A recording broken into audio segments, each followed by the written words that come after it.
On a rainy April 26, 2025, a band of American citizens met in a small New York upstate town to voice their concerns regarding the direction their country was heading.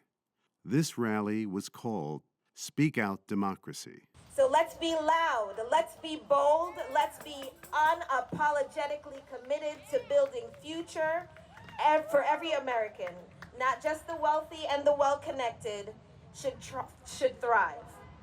There is strength in numbers. Thank you. And it's interesting to point out that in comparison to how long it takes to make a natural, regular vaccine, compared to the way the one was made by the NIH with messenger RNA, it took them from the time the sequence got into their hands at the NIH, 67 days. The first injection was done in 67 days. So how much does this cost you? The budget for vaccine research was $2.7 billion. You divide that by the number of taxpayers in the United States, and you get a cost per year, per taxpayer, $17.56. Wow. It's been estimated that during the COVID-19 pandemic, the $17.56 that each of you put out, I doubt if our administrative head put any out, it's estimated that that saved 14 million American lives, 40 million lives worldwide, and perhaps most important, the training of future scientists. Your children, your grandchildren, where are they going to go? So what can you and I do? We have identified the problem.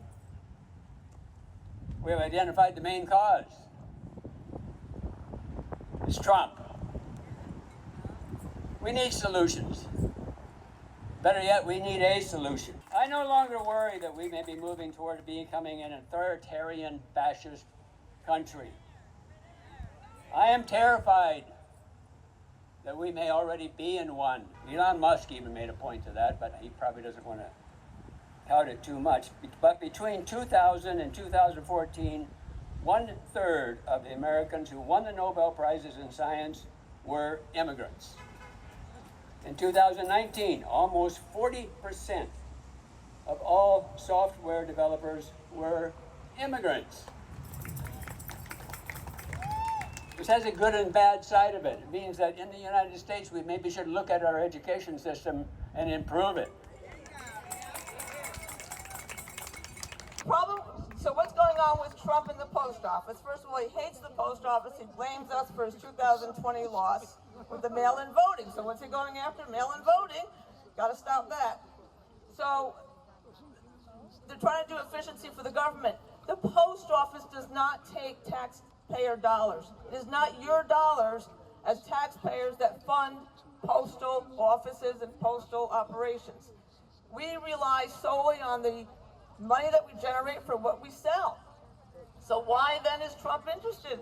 It's because we are an $82 billion mail processing network. Did you see who was at his inauguration? UPS, FedEx, Amazon standing behind him? They want the money. The problem is if they take everything else that we might be able to make money on as a postal service, there'll be no money left to have the retail offices stay open. There'll be no money left to deliver your mail 6 days a week. Your stamps will be, in Great Britain, they went to $2 a piece, and they only have 2 days of delivery. So this is why we can't allow that to happen. When justice becomes law, resistance becomes duty. Resistance becomes duty for us now. Thank you, everybody. I'm extremely concerned about the actions that have been taken by our federal administration in Washington and the impact those actions are having and will continue to have on our country, but most importantly, on the residents, our residents here in the Hudson Valley. Haphazard, arbitrary, poorly thought out actions without regard to the impact those actions will have on our population, much less on our economy, must be struck down and opposed vehemently. Our society, our system is based on recognized standards and rules and the agreement to follow the rule of law. Without the rule of law and without following that rule of law, embracing it, we have chaos, we have anarchy, or worse. The federal administration's effort to flout the rule of law and ignore legitimate and reasoned ruling by judges from all sides of the aisle, even those he appointed, they're dangerous precedents, and they can only lead to lawlessness, putting our society and our way of life in danger.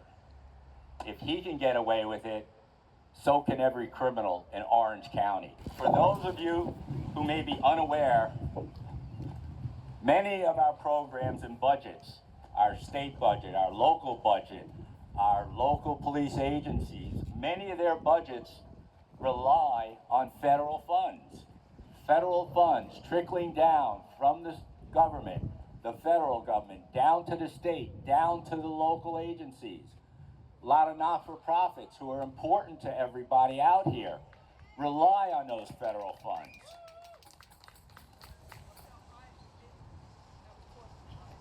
Crime victim hotlines, grants to fight human trafficking, programs to curb juvenile delinquency and those safeguarding incarcerated youth, as well as programs for state-run hate crime reporting.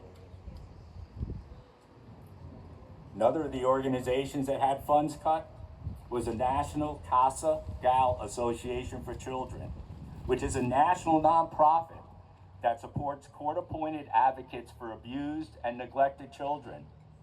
As a result of those cuts, the association was forced to suspend all change. We need to speak out and raise our voices against this injustice. Continue to show up at rallies, write to our leaders, local, state, and federal. Make your voices heard. Thank you. Yeah, I'm running for county executive of Orange County with Alan. I know many of you, and I'm going to devote my comments today to the environment. We've heard about a lot of other retrenchments by this administration, but frankly, ladies and gentlemen, it all comes down to a disrespect, and that's most manifest, in my view, with regard to the environment. As all of you know, our climate hangs in the balance despite our chilly spring we've experienced this year. We know the truth. Climate is changing and changing at a remarkably rapid rate. We could create over 2,000 new jobs in the clean energy sector by 2030, with wages averaging 25% those of our current county median.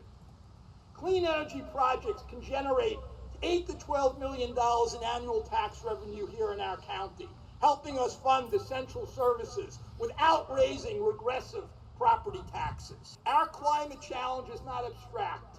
It's about the way we live every day. It's about respecting each other and building community.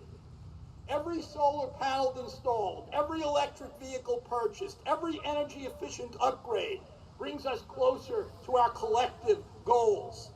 And we need to think in this way. We have collective goals that we can achieve together. What will our county's legacy be? Together, we can build a cleaner, healthier, more prosperous future for ourselves and for generations to come. My child faces a lot of different discrimination in life. My family's mixed, and they have to face it being of color, they have to face it of being trans, they have to face it of being a kid in an LGBT household. So when that discrimination hit my house, I knew I had to speak up about it publicly.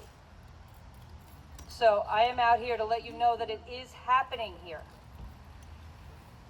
My friends have stood behind me, new and old, and my family, and I appreciate that. And now I'm asking the greater community to stand not only behind me, but behind everyone in this community and in this country. Because under this flag, there should never be discrimination. And the discrimination that we face needs to be fought. And the way we fight it, there is solutions. The way we fight it is organizing. These events, amazing. These events keep coming too. But come to your local committee meetings, okay? If you're a Democrat, come to your Democrat meeting. If you're working family, go to your working family meetings. Go to your NAACP. Join the Lions Club and do something great in town. Anything. Be a part of your community. Because if we are organized, if we are strong, it's hard to knock us down. Our next speaker is Dr. Mary Drish. She's a retired board-certified family physician. She worked for 36 years, has medical practice. Her practice was rural family medicine for many years, and was a founder and director of a rural hospital-based health center that served Yates County. She served as assistant director in charge of rural family medicine residency program at the University of Rochester. I am worried about how our country is moving in many ways that has been outlined by so many other people today. As a physician, I'm especially worried about the rapid and haphazard cuts occurring in healthcare by our government. How will it affect my 2-year-old granddaughter's healthcare? How will it affect the healthcare of all of us, especially in Orange County? I'm all for reform and efficiency, but not like this. We are starting to see in the news that if we speak out and stand up, the administration at times will back down. That's what bullies do if you confront them. This gives me hope. This gives me courage. Some examples of reversals that have occurred just in the past 2 days. After thousands of international student visas were suddenly revoked, they are being restored. But only after people spoke out loudly and strongly. The funding for the hugely successful medical women's health study that's been around for decades was suddenly canceled. But then it was restored after people spoke out loudly.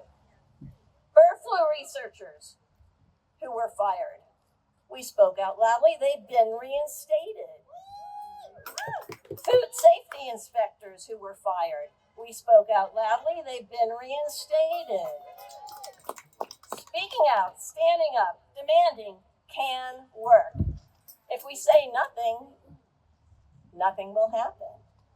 We have to challenge our leaders federally, and we have to challenge those that are complicit in their silence.